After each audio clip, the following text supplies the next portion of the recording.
Matt Nan. And look, Matt had an off-track excursion last time out during Q2, off-track during Q3. Got it all wrong. What's he going to produce for us here?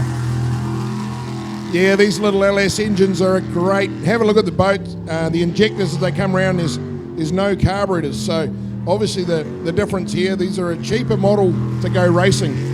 It's a class that has really gone well in Australia.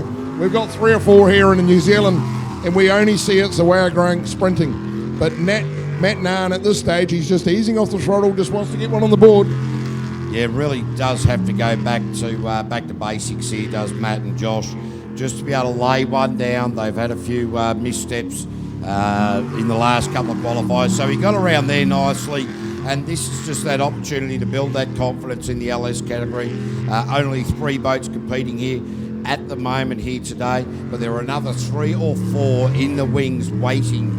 Once they're finished, we'll see them join the NZ National Series. So we certainly look forward to that. And as you said, this LS category really moving forward big time in Australia.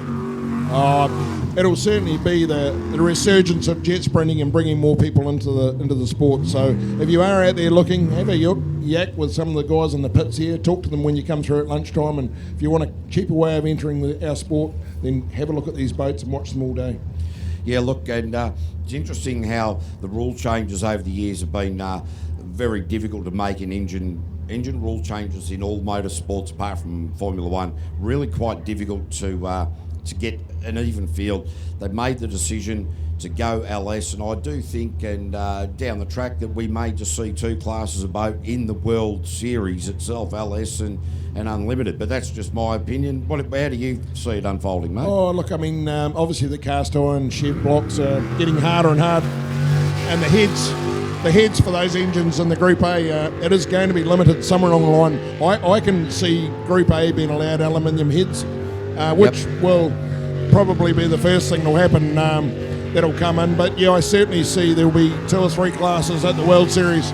I'd like to think there'd be 3 classes and they just allow aluminium heads on the Group A's. Yeah, I personally think that, look, even if it's 2 or 3, I think if there's 3 in the World Series, that just gives the World Series just that much more oomph long term. But that's up to the powers that be. And but look, young Dylan Edhouse, I thought he was wide around there, but he really has got that millimetre perfect. Nah, very nicely done. Didn't overdo it, didn't overcook it, kept the jet unit loaded up and drove his way out of there. So far so good. Young Dylan has really just chipped away all day, really. Yeah, look, he's just, and as it's his rookie season, and he's been doing a similar thing at every meeting, and that is just getting better and better in a 59.501. And of course, he's still at school, so he doesn't have the budget to pay Dad once he bings it. So I think that's a fair consideration to worry about as well. It is brilliant. I mean, Mum's sitting beside him there. You know, the racing they've done and the way they've sort of progressed. It's neat seeing them as a family all work together. So again, it's a cheap way of getting into the sport, and a lot of fun can be had. And we got Jono Very now, the man leading the LS category, Leela Berta. But Jono parked it up on the tyres at the end of the hairpin last time out, and he will be absolutely kicking himself. Yeah, well, I almost think he was going a little bit slow. That's what I think caused him the grief. So, as you'll see, the hammer's down this time around. He's not going to make any sacrifices at all. No, look, at Jono Very, was a long-time navigator for Dave Simmons, so he understands the speed. And once he got behind the wheel, it's taken him a couple of seasons to come along, but he's really starting to come along very, very well indeed. Oh, he nailed it. He just turned on that wheel real hard. He wasn't running that wide. No way. He was always going to make that the money corner. I'm pretty sure right about now he's going, take that. Yeah, really nice around the MTW. Sorry, late.